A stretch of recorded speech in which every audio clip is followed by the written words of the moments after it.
नमस्कार मेरे प्यारे विद्यार्थियों, आप सभी का एक बार पुनः स्वागत करते हैं आपके अपने YouTube प्लेटफॉर्म संध्या कंप्यूटर क्लासेज पर। मेरे प्यारे विद्यार्थियों, यानी कल आपके एग्ज़ाम होगा और आज का दिन आपके लिए अंतिम है। यानी आज जितने भी हो सके उतने बेहतरीन से बेहतरीन तैयारी कीजिए इस चैनल के साथ में जुड़ के, क्योंकि इस चैनल के माध्यम से आज सभी वीडियो के अंदर वो इंपॉर्टेंट क्वेश्चंस मैं पेश करूंगा जो आपके एग्जाम के लिए एक रामबाण की तरह काम करेगा। तो फ्रेंड्स, बिना टाइम वेस्ट किए आगे बढ़ते हैं। पहले क्वेश्चन से हम बेहतरीन क्वेश्चन से शुरुआत करेंगे इस सेशन की।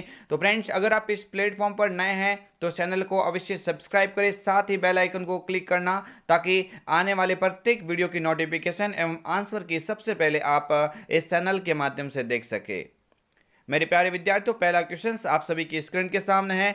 क्वेश्चन नंबर फर्स्ट के अंदर पूछा गया है, एक्सेल में दी गई संख्या तक एक नंबर को पूर्णांक बनाता है। भाई अच्छा क्वेश्चन है, आपको याद रखना है किसी भी संख्या कोई नंबर है उसका पूर्णांक बनाने का काम कौन करता है। पूर्णांक बनाने के लिए माइक्रोसॉफ्ट एक्सेल फॉर्मूले के अंदर हम राउंड का काम करेंगे। भाई राउंड जो ऑप्शन होगा इसका क्या हो जाएगा, करेक्ट आंसर हो जाएगा। ये मिनिमम होता है। ये मेरे प्यारे विद्यार्थियों, किसी भी दी गई वैल्यू में से सबसे छोटी वैल्यू को निकालने के लिए मिनिमम फॉर्मूले का उपयोग किया जाता है। और ट्रिम का मतलब होता है जो टेक्स्ट की शुरुआत और अंत के बीच में जो खाली स्थान होता है उसको हटाने के लिए इस विकल्प का उपयोग किया जाता है। तो फ्रेंड्स, यहाँ पे इसका पूर्णांक बनाने की बात हो रही है तो करेक्ट आंसर के रूप में हम राउंड को देंगे, यानी ऑप्शन ए इस क्वेश्चन का करेक्ट आंसर होगा।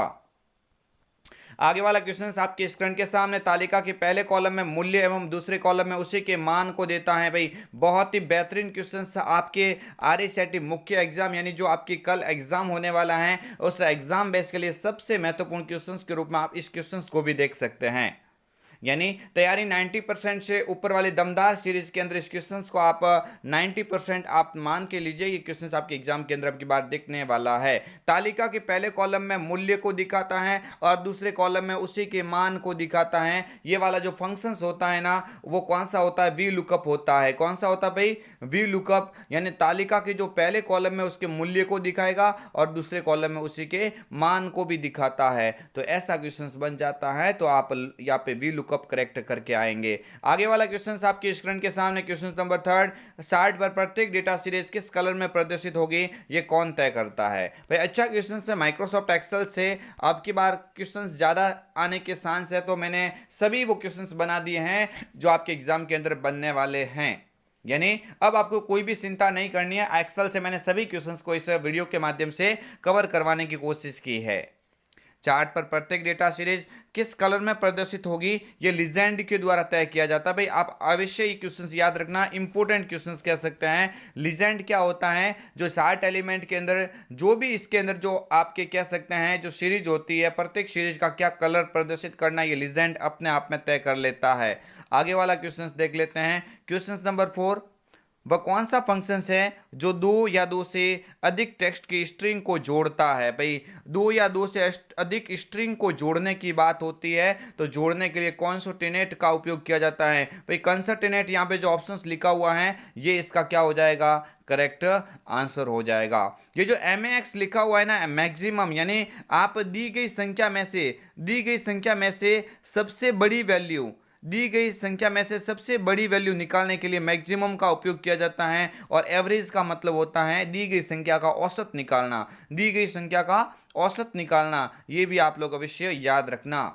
आगे बढ़ते हैं नेक्स्ट क्वेश्चन से। एक्सेल में दी गई संख्या तक एक नंबर को पूर्णांक बनाता है। वापिस आएंगे, क्वेश्चन रिपीट हुआ है लेकिन इसका करेक्ट आंसर आप याद रखना, राउंड हो जाएगा। आगे नेक्स्ट क्वेश्चंस देख सकते हैं। तालिका के पहले कॉलम में मूल्य, दूसरे कॉलम में उसी के मान को देता है। यानी आपको याद रखना है, अभी भी बोला वी लुकअप, इसका क्या हो जाएगा, करेक्ट आंसर हो जाएगा। ये आप सभी अवश्य याद रखना। तो फ्रेंड्स, ये एक दो क्वेश्चंस ऐसे तो जो रिवाइज हुए हैं, मैं आपको यहाँ पे आगे वाले क्वेश्चंस की ओर सीधे लेके जाता हूँ ताकि आपके एग्जाम में कोई डाउट ना हो। देखिए क्वेश्चन नंबर देख सकते हैं, निम्नलिखित में से कौन सा एक डेटाबेस प्रोग्राम है। भाई डेटाबेस प्रोग्राम कौन सा होगा, ये क्वेश्चंस आपके एग्जाम के अंदर आपकी बार बिल्कुल दिखने वाला है। इनमें से कौन सा एक डेटाबेस प्रोग्राम कहलाता है, तो आप बोलेंगे भाई डेटाबेस प्रोग्राम तो किसको कहा जाता है, MS एक्सेल को कहा जाता है। ये जो MS वर्ड होता है इसे क्या बोलते हैं भाई, वर्ड प्रोसेसिंग प्रोग्राम के नाम से जाना जाता है। इसको क्या बोला जाता है, वर्ड प्रोसेसिंग प्रोग्राम कहा जाता है। ये आप लोग अवश्य याद रखना। पावर पॉइंट होता है मेरे प्यारे विद्यार्थियों, इसको पावर पॉइंट को प्रेजेंटेशन प्रोग्राम कहा जाता है। पावर पॉइंट को क्या कहा जाता है भाई? प्रेजेंटेशन प्रोग्राम के नाम से जाना जाता है, और एक्सेल को स्प्रेडशीट के नाम से जाना जाता है। इसका करेक्ट आंसर हो जाएगा option number C, MS Access. आगे वाला क्वेश्चन है, एमएस पावर पॉइंट 2010 की फाइल का डिफॉल्ट एक्सटेंशन क्या होता है? बेहतरीन क्वेश्चन है आपके एग्जाम के पॉइंट ऑफ व्यू से। एमएस पावर पॉइंट होता है, प्रत्येक फाइल के पीछे आपको याद रखना कि एक्सटेंशन नेम तो लगता ही है, इसे एक्सटेंशन से ही तो पहचान होती है कि वो फाइल किस प्रोग्राम के अंदर बनाई गई है। तो आपको याद रखना माइक्रोसॉफ्ट पावर पॉइंट का जो एक्सटेंशन नेम होता है वो डॉट पीपीटीएक्स होता है। क्या होता है भाई? ये तो हो जाएगा आपका एमएस पावर पॉइंट का, ये तो हो जाएगा एमएस पावर पॉइंट का। डीओसीएक्स होता है, ये एमएस वर्ड का होता है भाई। डीओसीएक्स ये किसका होता है? तो आप बोलना एमएस वर्ड का होता है। और टीएक्सटी ये आप लोग याद रखेंगे नोटपैड का होता है। आगे वाला क्वेश्चन, किसी भी शेप या पिक्चर्स को रोटेट करने के लिए किस एनिमेशन का यूज किया जाता है? भाई कोई भी तस्वीर वगैरह या शेप्स वगैरह होते हैं, उसको आप रोटेट करना चाहते हैं तो रोटेट करने के लिए आप स्पिन का उपयोग करेंगे। स्पिन एक एनिमेशन विकल्प का उपयोग करते हुए इसका उपयोग किया जाता है। यानी स्पिन एक एनिमेशन का ही प्रकार होता है जो किसी भी जो शेप्स या तस्वीर को रोटेट करने के लिए काम में लिया जाता है। आगे वाला क्वेश्चन, स्मार्ट आर्ट ग्राफिक्स किस कलर स्मार्ट आर्ट ग्राफिक्स किसके उपयोग हेतु यूज किया जाता है? तो आपको याद रखना भाई, स्मार्ट आर्ट ग्राफिक्स तो जो आपके सामने जो जानकारी होती है या डेटा सूचना होती हैं उनको चित्रों या ग्राफ एनिमेशन या आकृतियों के द्वारा आप दर्शाना चाहते हैं तो आप इस स्मार्ट आर्ट का उपयोग करेंगे। ऑप्शन डी इस क्वेश्चन का करेक्ट आंसर हो जाएगा।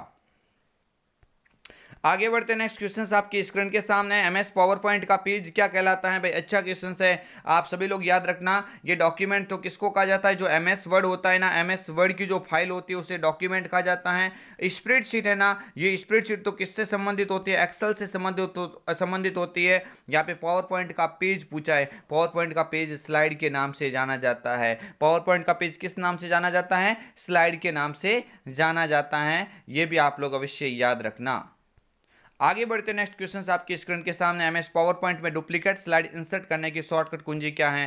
भाई डुप्लीकेट पूछा है ना, डुप्लीकेट स्लाइड को इंसर्ट करना चाहते हैं तो कंट्रोल डी का उपयोग करेंगे। ये कंट्रोल एम होता है ना, ये किसकी होती है? न्यू स्लाइड की होती है। कंट्रोल एम तो किसकी होती है भाई? न्यू स्लाइड की पूछे तो आप कंट्रोल एम करना, और डुप्लीकेट का पूछे तो कंट्रोल डी कर लेना। ये कंट्रोल के होती है ना, ये भी आप लोग याद रखना, एग्जाम के पॉइंट ऑफ व्यू से काफी इंपॉर्टेंट है। कंट्रोल के हाइपरलिंक की शॉर्टकट की होती है, और कंट्रोल एफ ये फाइंड की होती है। किसकी होती है भाई? फाइंड की ये शॉर्टकट कीज होती है। आगे बढ़ेंगे नेक्स्ट क्वेश्चंस की ओर। आगे वाला क्वेश्चंस, किस व्यू के अंदर, देखो आपको याद रखना किस व्यू के अंदर आपको स्लाइड की छोटी तस्वीरें नजर आती है। जो स्लाइडें होती है ना, इन स्लाइड को आप छोटी छोटी तस्वीर के रूप में दिखाना चाहते हैं, छोटी छोटी तस्वीर के रूप में ऐसे दिखाना चाहते हैं ताकि एक साथ सभी स्लाइडों को देखा जाए। ये वाला जो व्यू होता है ना, इसे कहा जाता है स्लाइड सॉर्टर व्यू। क्या कहा जाता है भाई? Slide sorter view. हम जो वैसे डायरेक्टली बाय डिफॉल्ट स्लाइड का शो होता है वो नॉर्मल होता है, लेकिन सभी तस्वीरों को, सभी स्लाइडों को छोटी छोटी तस्वीर के रूप में एक साथ देखने के लिए स्लाइड सॉर्टर व्यू का उपयोग किया जाता है। तो यहाँ पे करेक्ट आंसर हो जाएगा ऑप्शन नंबर ए। जबकि आपको पूछे ना कि पावर पॉइंट की स्लाइड का डिफॉल्ट व्यू क्या होता है तो आप बोल देना नॉर्मल होता है। तो फिलहाल यहाँ पे इसका करेक्ट आंसर हो जाएगा ऑप्शन नंबर ए, स्लाइड सॉर्टर व्यू।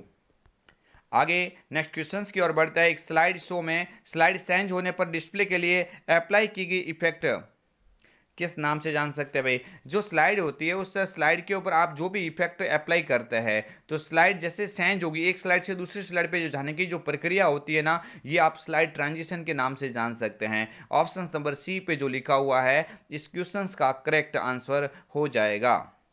तो फ्रेंड्स, मैं आप सभी से रिक्वेस्ट करता हूं कि अगर आपको ये क्वेश्चंस काफ़ी बेहतरीन लग रहे हैं और अगर आपको ये वीडियो पसंद आ रहा है तो आप लाइक अवश्य कीजिएगा वीडियो को, और अपने दोस्तों के साथ में भी इस क्लास को अवश्य शेयर करना ताकि उनको भी अगर ये वीडियो देखेंगे तो देखो सभी स्टूडेंट को फायदा मिलना चाहिए। मैं इस क्वेश्चंस के इस टॉपिक या इस वीडियो के अंदर वे सभी क्वेश्चंस मैंने कवर करवाने की कोशिश की है जो आपके एग्जाम के अंदर कल हूबहू दिख सकते हैं। तो फ्रेंड्स, देर किस बात की, आप सभी स्टूडेंट अपने अपने ग्रुप्स के अंदर इस वीडियो को भी शेयर करें ताकि और भी अन्य स्टूडेंट को इसका फायदा मिल सके।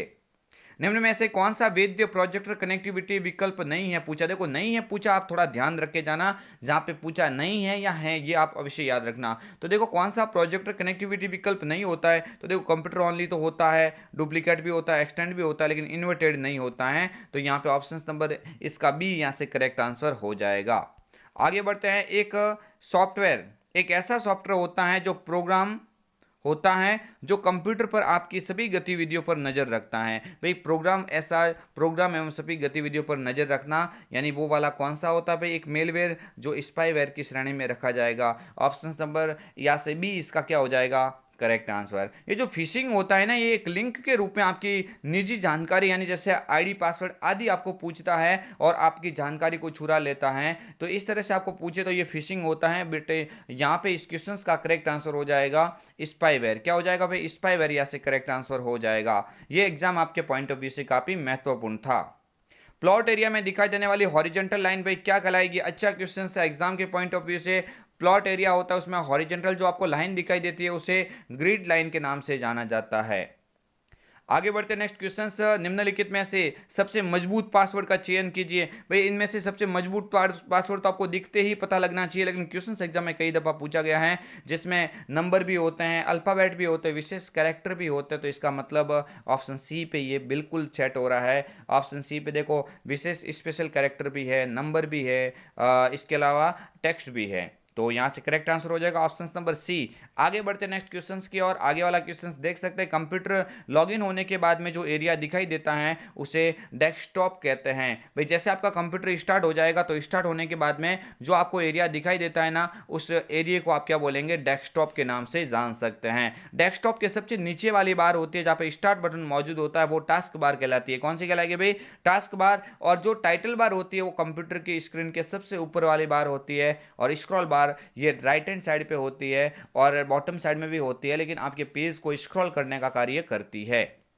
आगे बढ़ेंगे नेक्स्ट क्वेश्चन से। एक छोटी पिक्चर्स जो कि प्रोग्राम फोल्डर अथवा प्रोग्राम फंक्शंस का प्रतिनिधित्व करती है, यानी हमें ऐसा लगता है कि वो प्रोग्राम है या फोल्डर इस तरह का दिखाई देता है। तो प्रोग्राम फोल्डर और प्रोग्राम फंक्शंस का प्रतिनिधित्व करने वाले जो विकल्प होते हैं उनको आइकन कहते हैं। क्या बोलेंगे भाई आइकन। ऑप्शन नंबर ए या से इसका करेक्ट आंसर होगा।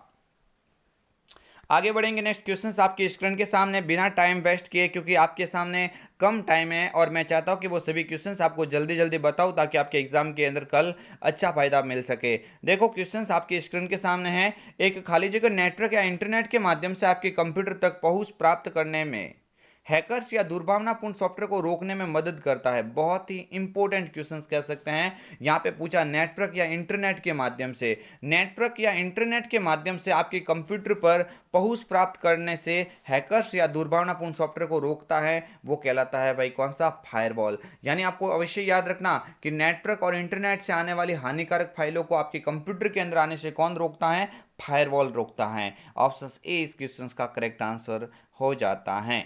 आगे बढ़ेंगे नेक्स्ट क्वेश्चन आप सभी की स्क्रीन के सामने।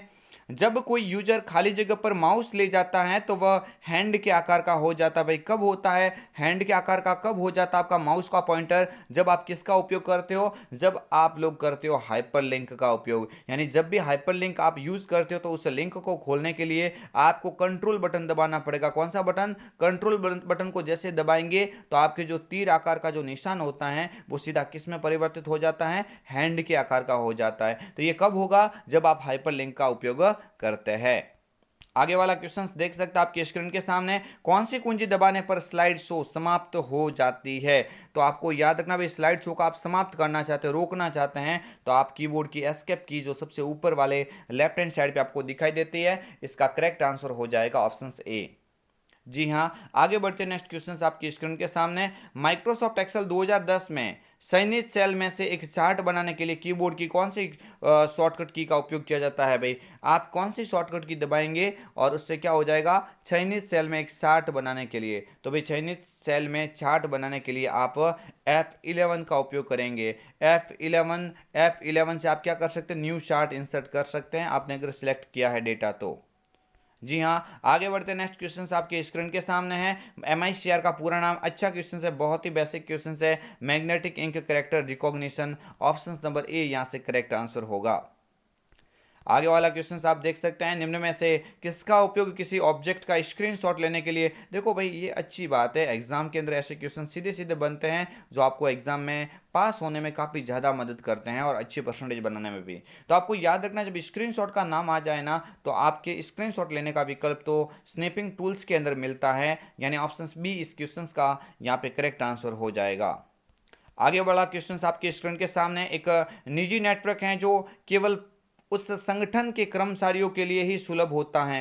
भाई एक अच्छा क्वेश्चन है, प्राइवेट नेटवर्क, यानी प्राइवेट नेटवर्क जो उस कंपनी के अंदर जो काम करने वाले लोगों के लिए ही ये आपको सहायता प्रदान या सुविधा देता है। तो प्राइवेट नेटवर्क के रूप में कौन सा ऐसा हो जाएगा, तो भाई प्राइवेट नेटवर्क के रूप में एक आपका इंट्रानेट जो होता है ना, इंट्रानेट एक क्या होता है, प्राइवेट नेटवर्क होता है, जबकि इंटरनेट क्या होता है, निजी नेटवर्क होता है। तो यहाँ पे प्राइवेट नेटवर्क का पूछा है जिसमें केवल कर्मचारी से जुड़े जो संस्था से जुड़े कर्मचारी इस नेटवर्क का उपयोग कर सकता है। तो ऐसे नेटवर्क को आप इंट्रानेट बोलेंगे। भाई क्या बोलेंगे, ऐसे नेटवर्क को आप इंट्रानेट बोलेंगे। क्या बोलेंगे, इंट्रानेट कहा जाता है। ऑप्शन कहाँ पे होगा, ऑप्शन नंबर बी।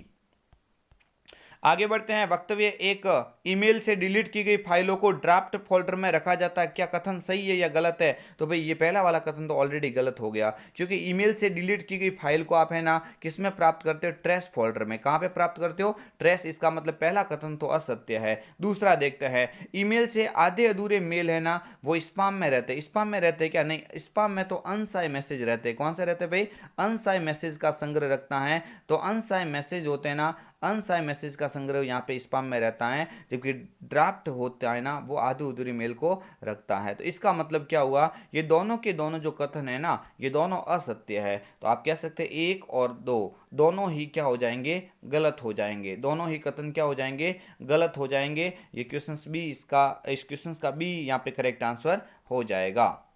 आगे बढ़ते हैं, नेक्स्ट क्वेश्चन आपके स्क्रीन के सामने, रुपे डेबिट कार्ड क्या है। भाई अच्छा क्वेश्चन है, जो रुपे डेबिट कार्ड अभी 8 अक्टूबर के एग्जाम में क्वेश्चन सीधा सीधा पूछा है। तो रुपे डेबिट कार्ड किसका प्रकार है, तो यहाँ पे पूछा है रुपे डेबिट कार्ड का प्रकार है जो एनपीसीआई ने जारी किया है, राष्ट्रीय भारत के राष्ट्रीय भुगतान निगम द्वारा ये प्रस्तुत किया गया है। ऑप्शन बी यहाँ से करेक्ट आंसर हो जाएगा। अगर आपको याद रखना है, देखो मेरी बात सुनो जी, आप यहाँ पे थोड़ा ध्यान दीजिए। यहाँ पे क्या पूछा है, रुपे डेबिट कार्ड क्या है। तो देखो घरेलू डेबिट कार्ड होता है, बिल्कुल घरेलू डेबिट कार्ड होता है। ऑप्शन बी, भारत के राष्ट्रीय भुगतान निगम द्वारा प्रस्तुत किया गया है, ये भी इसका कथन सही है, यानी इसके द्वारा किया गया है। जी हाँ, एटीएम और पीओएस सभी पर यह स्वीकृत है। हाँ बिल्कुल सभी के ऊपर स्वीकृत होता है। यानी आपको याद रखना है, जारी तो एनपीसीआई ने जरूर किया है, national payment corporation of India, NPCI ने, लेकिन ये सभी के सभी कथन इसका क्या माने जाएंगे, सत्य। इसका करेक्ट आंसर हो जाएगा उपरोक्त सभी। आगे वाला क्वेश्चन देख सकते हैं, पावर पॉइंट प्रस्तुतिकरण को अति शीघ्र बनाने के लिए किसका उपयोग किया जाता है। भाई पावर पॉइंट की जो प्रस्तुतिकरण होती है उस प्रस्तुतिकरण को अति शीघ्र यानी जल्दी से जल्दी बनाने के लिए आप ऑटो कंटेंट विजार्ड का उपयोग करते हैं। किसका उपयोग करते हो भाई, ऑटो कंटेंट विजार्ड। ये क्वेश्चन आपके आरएसएट एग्जाम के लिए काफी ही मोस्ट कह सकते हैं। आगे वाला क्वेश्चन आप देख सकते हैं, क्वेश्चन नंबर आपकी स्क्रीन के सामने, आईपी पते का सही उदाहरण होता है। भाई सीधी सी बात है, आईपी पते यानी ये तो होगा नहीं, ये भी नहीं होगा, वेबसाइट है तो यहाँ पे यही तो होगा। इस तरह से आप देख सकते हैं कि ये आप लास्ट आप अलग अलग टाइप से देखेंगे तो ये सब आईपी एड्रेस आपको नंबरों के अंदर दिखाई देगा। इसमें भी सेट होता है जो 100 आपको याद रखना 300 से ऊपर वाले जो है ना रिजर्व के अंदर रखा गया, वो एक अलग बात हो जाएगी। लेकिन फिलहाल के लिए आपको याद रखना है कि आईपी एड्रेस हमेशा इस तरह से दिखता है। यहाँ पे आपको संख्या जीरो के जगह पे अलग भी दिखाई दे सकती है, लेकिन ये सेट होता है। 3 का सेट होगा, 1 का होगा, 1 का होगा, 1 का होगा, उसमें 1 से लगा के ज़्यादा भी हो सकता है, वो एक अलग बात है। लेकिन इस तरह का आपको आईपी पता दिखता है। आईपी का मतलब होता है इंटरनेट प्रोटोकॉल। आगे बढ़ते नेक्स्ट क्वेश्चन से, सेल के चारों ओर एक काले रंग की सीमा सेल को क्या संकेत करती है। भाई सेल के अंदर आप जब काम करते हो तो सेल होती है ना वो चारों ओर से डार्क हो जाती है। तो डार्क जो होती है ना, काले रंग की सीमा जो डार्क होती है ना उसको सक्रिय सेल कहा जाता है। यानी वर्तमान में उस सेल के ऊपर आप काम कर रहे हो तो वो सक्रिय सेल ही तो कहलाएगी। ऑप्शन सी यहाँ से इसका क्या हो जाएगा, करेक्ट आंसर। आगे बढ़ते हैं, एक्सेल वर्कबुक निम्न में से किन के संयोजन से बनती है। तो आपको याद रखना भाई, एक्सेल वर्कबुक के अंदर वर्कशीट भी होती है और चार्ट भी होता है। तो इसका मतलब यहां से क्या हो जाएगा, correct answer option number B.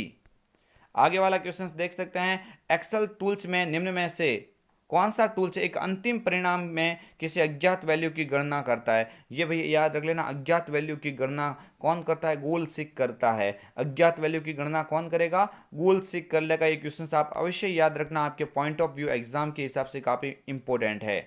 और फ्रेंड्स मैं आपको बता देता कुछ एक ऐसी फुल फॉर्म है जो आपको याद रखना है। एईपीएस, एईपीएस का पूरा नाम होता है आधार इनेबल्ड पेमेंट सिस्टम, आपको याद रखना है। बीसीसी का पूरा नाम होता है ब्लाइंड कार्बन कॉपी, क्या होता है? ब्लाइंड कार्बन कॉपी होता है। भीम का पूरा नाम क्या होता है? भारत इंटरफेस फॉर मनी होता है, क्या हो जाएगा भाई? भारत इंटरफेस फॉर मनी होता है। डी रैम का पूरा नाम डायनामिक रैंडम एक्सेस मेमोरी होता है। जीआईएस का पूरा नाम क्या होता है भाई? जियोग्राफिकल इंफॉर्मेशन सिस्टम, ये एग्जाम के पॉइंट ऑफ व्यू से फुल फॉर्म आ सकती है अब की बार। डीएनएस का पूरा नाम डोमेन नेम सिस्टम होता है, क्या होता है भाई? डोमेन नेम सिस्टम होता है। जीपीएस का पूरा नाम ग्लोबल पोजिशनिंग सिस्टम होता है, क्या होता है? ग्लोबल पोजिशनिंग सिस्टम होता है। इसके अलावा देखो और भी है, आईआरसीटीसी का पूरा नाम, ये भी एग्जाम के अंदर आ सकता है। Indian railway catering tourism and corporation. LED, LED monitor का प्रकार है लेकिन पूरा नाम याद सकता है लाइट इमिटिंग डायोड, क्या हो जाएगा? लाइट इमिटिंग डायोड हो जाएगा। एलसीडी का लिक्विड क्रिस्टल डिस्प्ले होता है। मैन का पूरा नाम मेट्रोपॉलिटन एरिया नेटवर्क। आईटीआर का पूरा नाम इनकम टैक्स रिटर्न होता है। एमआईसीआर अभी आपको आगे भी फुल फॉर्म बताई थी, मैग्नेटिक इंक करेक्टर रिकॉग्निशन होता है, ये भी आप लोग अवश्य याद रखना। इससे मीडी का एक पूरा नाम एग्जाम में कई बार पूछा गया है, म्यूजिकल इंस्ट्रूमेंट डिजिटल इंटरफेस होता है। एमडब्ल्यूसी मॉक का पूरा नाम मैसिव ओपन ऑनलाइन कोर्सेज होता है। एनएसडीएल का पूरा नाम नेशनल सिक्योरिटी डिपोजिटरी लिमिटेड, ये भी आपको अवश्य याद रखना है। तो फ्रेंड्स और भी मैं देख सकता हूं यहाँ पे आपके स्क्रीन के सामने, पीयूएस का पूरा नाम पॉइंट ऑफ सेल होता है, एग्जाम के पॉइंट ऑफ व्यू से काफी इंपॉर्टेंट है। पीएनआर का पूरा नाम पैसेंजर नेम रिकॉर्ड होता है। पीएसके का पूरा नाम पासपोर्ट सेवा केंद्र होता है। पीडीएफ का पूरा नाम पोर्टेबल डॉक्यूमेंट फॉर्मेट होता है। ये सभी आप याद रख लेना। रोम का पूरा नाम रीड ओनली मेमोरी। यूआईडीईआई का पूरा नाम unique identification authority of India, ये इसका पूरा नाम होता है। आधार कार्ड बनाने वाली संस्था यूआईडीईआई का पूरा नाम। वीजे का पूरा नाम वीडियो ग्राफिक्स एरे होता है। बैन का पूरा नाम वाइड एरिया नेटवर्क। ओटीपी का पूरा नाम वन टाइम पासवर्ड। और पीडीए का पूरा नाम होता है पर्सनल डिजिटल असिस्टेंट होता है। तो आई होप आप सभी के सामने मैंने ये फुल फॉर्म के भी कुछ एक ऐसे पॉइंट है जो आपको डाले हैं, ये आपके फुल फॉर्म एग्जाम के पॉइंट ऑफ व्यू से जो इंपॉर्टेंट मुझे लगी वो मैंने इस सेशन के अंदर डालने की कोशिश की है। तो फ्रेंड्स आपकी तैयारी से पहले एक बार और जोरदार तैयारी इस वीडियो के माध्यम से हो चुकी है, और भी इस चैनल के माध्यम से आपको बहुत सारे वीडियो आज देखने को मिलेंगे, जिसके अंदर एक दिन आप तन मन धन से चैनल से जुड़े रहना। मैं निश्चित ही दावा करता हूँ, मैं नहीं बोलूँगा, आप खुद बोल दोगे एग्जाम हॉल से बाहर आते हैं कि हाँ बहुत ज़्यादा हमारे यहाँ से क्वेश्चन 80% की तो मैं खुद गारंटी देता हूँ कि एज इट इज छपेगा पेपर। 20% क्वेश्चन भी यहाँ से आएगा, लेकिन क्वेश्चन की लैंग्वेज थोड़ी अलग होगी, लेकिन आप निश्चिंत रहिए, आपके बहुत ही बेहतरीन क्वेश्चन यहाँ पे करेक्ट हो जाएंगे और अच्छे परसेंट से आप पास होंगे, ये मैं दावा करता हूँ। अगर आप इस प्लेटफॉर्म पर नए हैं तो चैनल को एक बार अवश्य सब्सक्राइब कीजिए, ताकि आंसर की और भी जो विभिन्न कंप्यूटर के अपने नॉलेज को इंक्रीज करने के लिए ये चैनल आपके लिए काफ़ी ही लाभदायक होगा। तो फ्रेंड्स अगर आपको सेशन पसंद आया तो लाइक एंड शेयर सब्सक्राइब अवश्य कीजिए। मिलेंगे एक अन्य वीडियो के साथ में, तब तक के लिए जय हिंद, वंदे मातरम, जय भारत।